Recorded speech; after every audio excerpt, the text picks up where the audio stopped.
The answer is yes. Very little in the way of major damage, and despite the fact a lot of folks ran to the streets instead of under their desk, very few reports of injuries.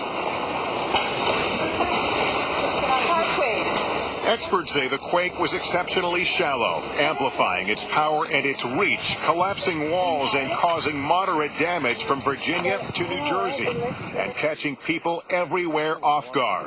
You know, if you feel like the building's moving right now, it's because it does feel like we had a bit of a mini earthquake in here, and the building is moving. Some 80 miles from the epicenter in Washington, D.C., the Capitol, White House, and national monuments were evacuated. Workers and tourists as stunned by the reality of an earthquake on the East Coast as they were scared. I don't know what to do. I've lived here all my life, and I've never experienced an earthquake. At the National Cathedral, several pinnacles of the main tower were snapped off. Across the city, emergency workers blanketed across neighborhoods looking for damage and the injured. In New Haven, cameras were rolling as the quake brought a tennis tournament to a sudden halt. In New York City's financial district, where the wounds of 9/11 are still tender, the shaking provoked more than just nervous jitters as office workers spilled into the streets. Reporters who had gathered nearby for a press conference on the Dominic Strauss-Kahn case quickly evacuated as the building shook. So, no, okay. I've been through earthquakes in Seattle. The quake struck at 1:51 Eastern Time. With phone networks quickly overwhelmed, Twitter messages told us how far it was felt. Earthquakes in the eastern U.S. are felt over a much wider area than earthquakes in the western U.S. It was even felt in Martha's Vineyard, where President Obama and his family are vacationing. While quakes of today's size are not uncommon in the West, this was the first quake many here on the East Coast have ever experienced. I didn't know what to think. I mean, I really didn't. I didn't know what to think. It just scared me so bad. The whole building was shaking. At least one smaller aftershock followed the main quake, and experts say more are likely in the coming days. What was that? Airports from Washington to New York were closed temporarily as runways were inspected and control towers were evacuated as a precaution. Also, Amtrak service was temporarily suspended. Brian, things slowly getting back to normal on the transportation front this evening. Lester, there's a trending topic on social media tonight called tremor envy. For all those who were in the area yet were doing something that meant they didn't feel it, everyone in the Eastern Third is asking each other, where were you? Where were you when it hit? Well, I was wearing a hard hat, believe it or not, and boots. I was down at Ground Zero working on a story for the anniversary in a construction site. So, Brian, I didn't feel a thing. How about you? I can now report that the beach does move in an earthquake. I was on my second attempt at a summer vacation at my native Jersey shore, and the kitchen in the house where we were moved as well, and we figured since we couldn't see any cast members from the Jersey Shore, we surmised it was an earthquake. Lester Holt, right outside the building, 6th Avenue. We're glad the news is good, at least around these parts. Thanks. We want to go where the jolt was intense. Tom Costello is with us from the epicenter of all this. Again, a small town. And, Tom, I understand it's a railroad town there. And one woman who was interviewed today thought there had been an accident with the train tracks. It was that severe a jolt in Mineral, Virginia. Well, here are the tracks right here, and these trains go through about every 90 minutes, they say. We just pulled in 15, 20 minutes ago. Over my shoulder, look at the back of the town hall. It's been sheared off by the vibrations. And over here on my other side, you can see the fire department has pulled all their trucks out of the station. They're concerned that the fire station itself may have been compromised. Let me also show you what's going on throughout central Virginia. A lot of damage, we're told. Structural damage, nothing very significant, though. I myself saw a lot of chimneys down. Some of these homes date back to the 1800s. A lot of concern also about the nearby nuclear plant, that being the North Anna plant.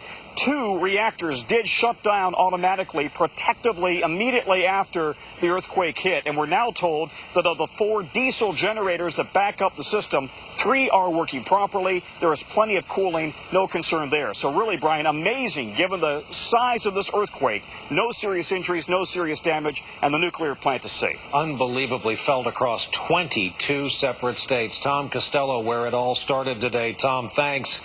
And now let's go to the expert seismologist. Dr. Lucy Jones is with us from the U.S. Geological Survey headquarters in Pasadena. And Dr. Jones, just how unusual was what we all witnessed out here in the East today?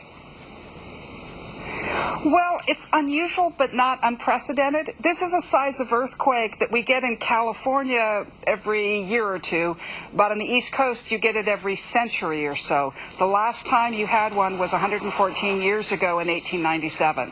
Now, I've already had friends from L.A. making fun of me via email and calling us a bunch of chickens because you are the veterans at this. I understand. I heard you interviewed earlier today. You said that it's not altogether surprising that it came from this part of Virginia. You said it was kind of a warm spot on the earthquake probability map. Why is that?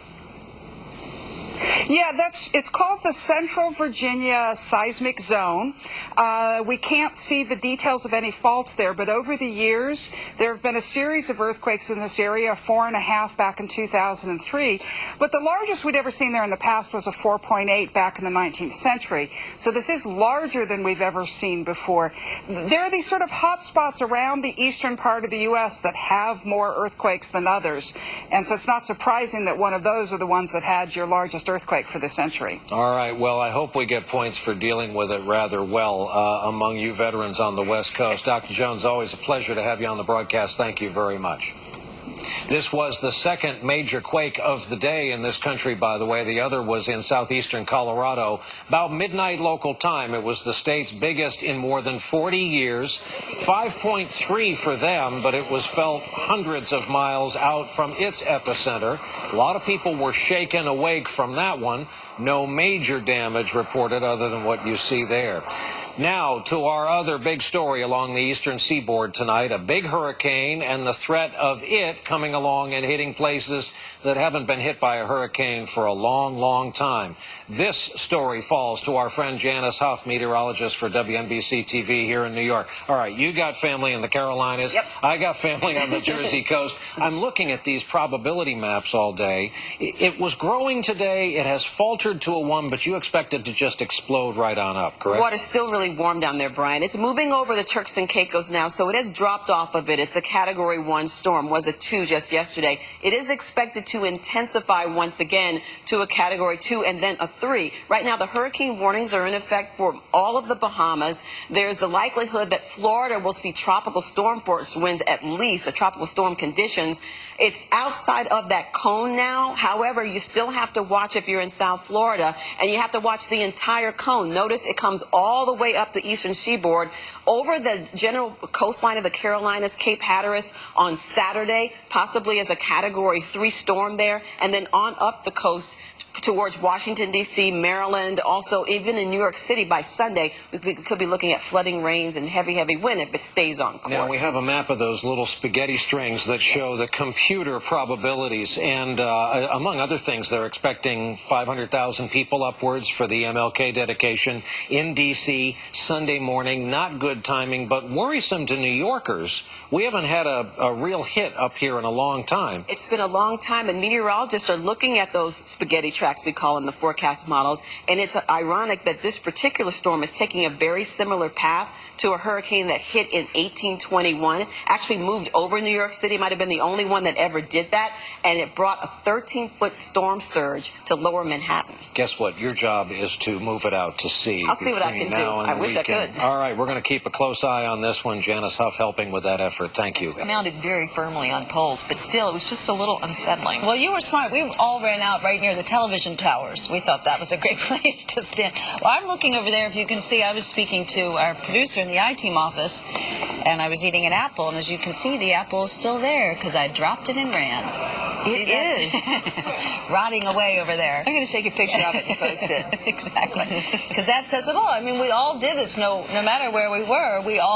It took us a while, maybe a few seconds to comprehend what it was, and then we dropped and we ran outside. Yeah, so far these buildings in downtown Baltimore are the worst of the damage that we have seen so far, and if we are very, very lucky, maybe this really will be the worst of it. But the side of this building came off down in, I believe this is in Fells Point or East Baltimore, but... Oh, and we also are having another report of damage. Bobby Moore, who's up in Sky Team 11, says that the church... and where is this, Bobby? Hey, Bobby, can you hear us? Where is this church? Hey, we're at Broadway and Alisand, down at Fells Point.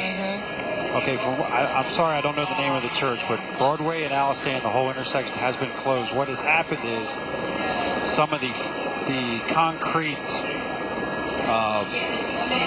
parts of the steeple have fallen off, and as you can see, have landed there on the corner of Alisane and Broadway. Again, hopefully nobody was walking by at that time. Really?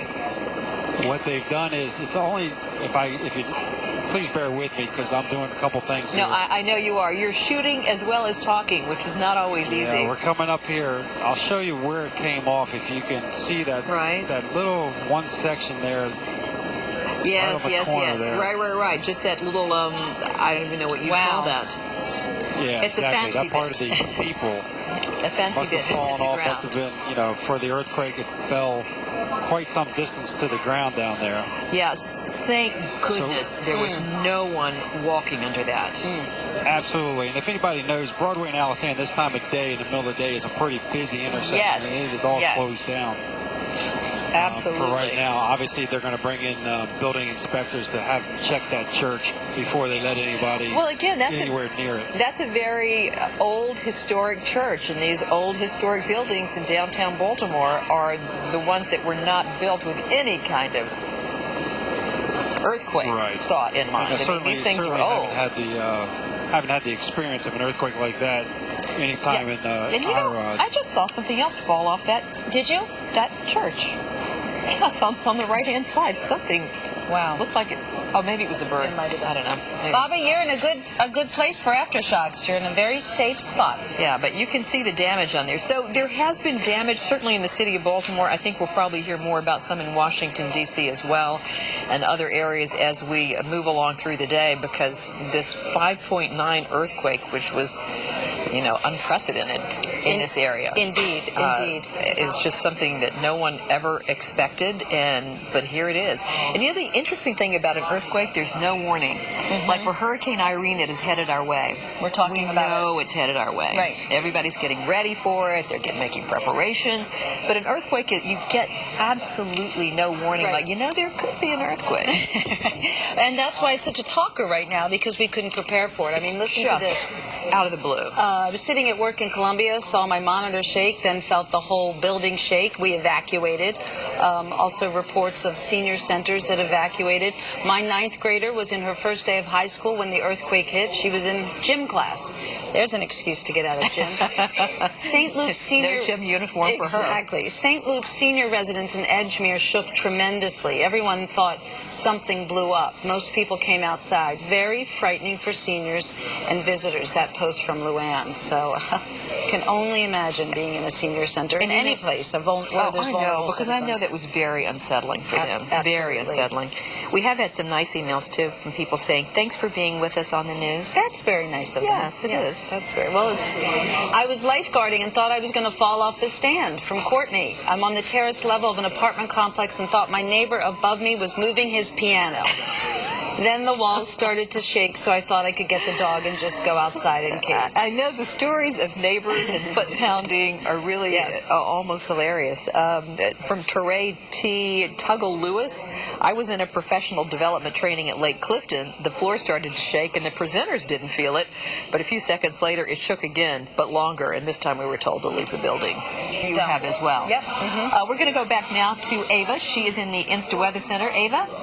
Hey guys, and great coverage. We're glad that you're definitely telling everyone's impacts from all this. And here in the Weather Center, we're just trying to gather as much information as we can to give to you, because I know earthquakes are so rare out here. Everyone is just in shock and really has no idea what to do right now. But if I can just pull up our map right now, HD Doppler, lo and behold, it has a feature for earthquakes. And we do have the earthquake here that happened in Virginia, and it shows that the magnitude was it says 5.8, but it was updated to 5.9. It happened in central Virginia. But I want to show you this popping up. Now, I haven't confirmed this, but in upstate New York, it's showing that there was at least a magnitude 2.2 there. So we're going to have to get more information on that. But if that did happen, that's pretty interesting, and whether or not it was related or not to this. But we were looking up some information online, and supposedly if an earthquake happens, multiple ones in one day, it doesn't necessarily mean they're related, even if they're nearby each other. So that's a little bit tidbit there. And we do have more earthquakes that popped up all across California, but they were pretty weak in nature. Looks like they're pretty often out there. 1.4 magnitude there south of Los Angeles near San Diego. Now let's switch over to our other weather computer and we'll start to talk about some basic information.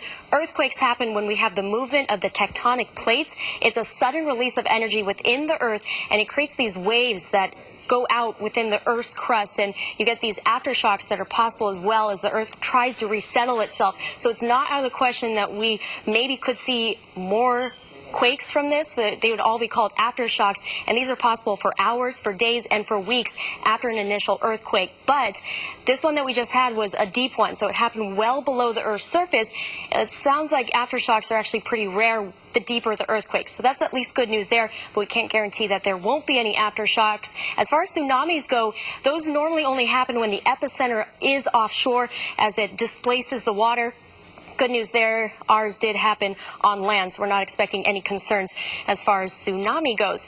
And for what to do now that we are in an earthquake situation, even if we have any aftershocks, if you feel the ground shaking, drop to the ground and take cover immediately. You always hear about going in a doorway, but that's only if you're nearby the doorway. You do not want to move if the ground starts shaking. You just want to take cover. Cover your hands, your face, everything that you can in case of that. And then you also want to stay away from glass and windows. That's the most dangerous place to be during an earthquake. And do not use elevators, whatever you do, especially if the power goes out. That's the last place you want to be. Stay away from buildings if you happen to be outside. Probably the safest place to be during an earthquake would be out in the open with nothing around you. Keep that in mind.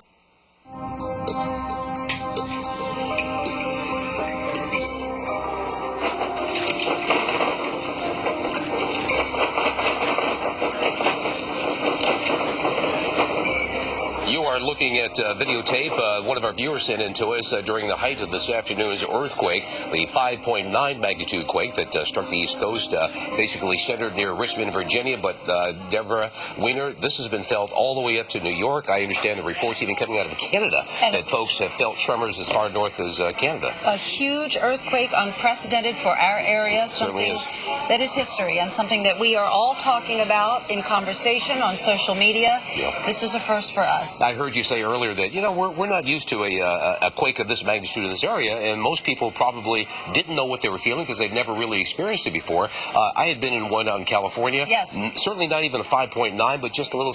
And I have to admit, I wasn't quite sure. It took me a few seconds to realize, oh, this is the real deal, and this is pretty strong. Well, we all had the delay here, and we were at work, and we were all, doing what we do, having conversations, and Lowell was the one in our newsroom who said, it's an earthquake, let's go. Mr. Meteorologist, right? Mr. Meteorologist, he did, and you were telling me your story. You were well, home. I do this wacky split shift, so I had just laid down about 25 minutes earlier, about 1:30, and, I sort of felt this rumbling, and I'm thinking, okay, am I dreaming here? And then I heard my wife screaming at my kids and all this running around the house, and I'm thinking, well, gee, why is she yelling at the kids, and why are they running from her? I'm thinking that's what the rumbling is. And then about another 30 seconds, it dawned on me, oh, gee, this is an earthquake, and everybody's piling down in the basement. And quite frankly, I'm not sure if that was the best thing to do in an earthquake. I don't know if we should have run outside. We're going to have some information during the course of the next couple hours of our coverage, what exactly you do in the event of an earthquake, because there is a possibility, Deborah, of some aftershocks. I understand they can last for up to a couple hours after the main quake. They can last for actually quite some time. And as you see from our live video, people are still outside. This is still an event that people are trying to understand.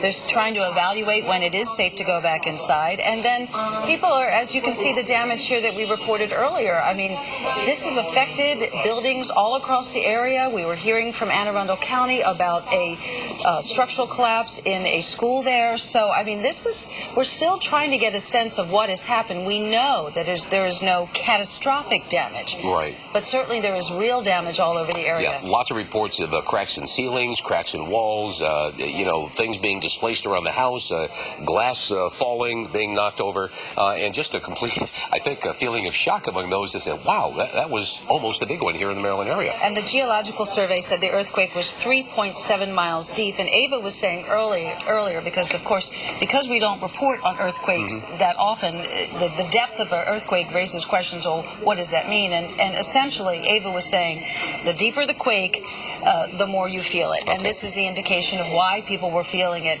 so far south. And as we had postings on our Facebook here, as far as Canada. Right. So it's that depth of the quake and the size of it for this area that is just so unusual. All right. Obviously, a lot of assessment going on right now as far as how safe is it right now to go back into buildings that may have been compromised because of this. Right now we have Terry Moss from the MDTA on the phone with us. Terry, can you hear me? I sure can.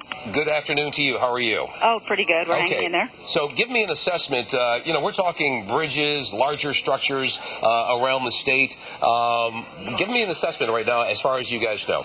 Sure. The Maryland Transportation Authority operates the 7 toll facilities, and that includes the Bay Bridge, the Nice Bridge, Tidings Bridge, and the tunnels. And we have closed the Nice Bridge shortly after the earthquake, and that was basically as a precaution because it is closer to the center of the earthquake. We do have crews that have been traveling around assessing our facilities, and we do have no indication that any damage was incurred on any of the facilities. Okay.